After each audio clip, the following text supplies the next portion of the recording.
This is Get Behind Me Jesus FAQ number 3. The question is, what inspired me to start Get Behind Me Jesus? What's my why? So to answer that, we have to go all the way back to when I was a kid. Cue Wayne's World time travel sound effect. Imagine me and my 3 brothers in our Catholic school uniforms piling into the family station wagon and Mom turning on the radio. All through my formative years, we would listen to the Kid Craddock in the morning show, and I thought Kid Craddock was one of the coolest people. I thought being a radio DJ was one of the coolest things in the world. So at 11, I wanted to be a Catholic priest. I also thought it would be cool to be a radio DJ. I don't know how you reconcile those two. I guess there's some overlap. Also, growing up in the 90s, there were things like Blogger and MySpace and WordPress.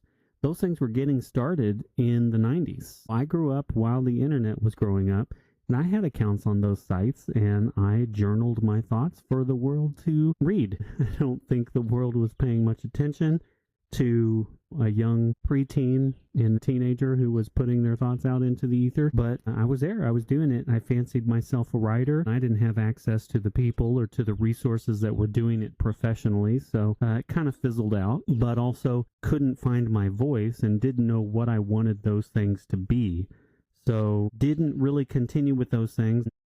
And then podcasting came along, and I thought, man, this is awesome. This is great. This is a chance for me to do something that's going to be fun and that will be informative and helpful.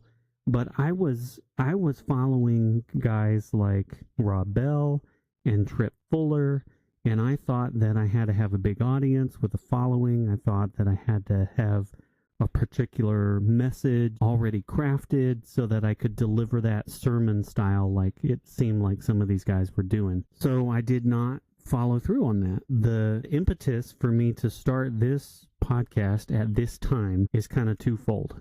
But the bottom line is I want this to be a sacred space. I want this to be a safe space where people who are deconstructing can come and ask questions and find different answers and be plugged into a community that is going through what they're going through, that has an open heart and no judgment and will provide the space for them to continue to evolve into the best version of themselves. That's sort of the grand vision behind why this podcast and why now is because a little bit of a personal motivation. I recently had a friend pass away, and this friend was a professor, and he taught religion and some philosophy, and had the opportunity to really get to know him better through my deconstruction, because when some things were going on for me, some things were going on for him as well. I was fortunate enough to get to spend some quality time with him over bonfires in other sacred spaces. When he passed away, not only did he leave behind, family and friends who cared about him deeply, but he left behind good words.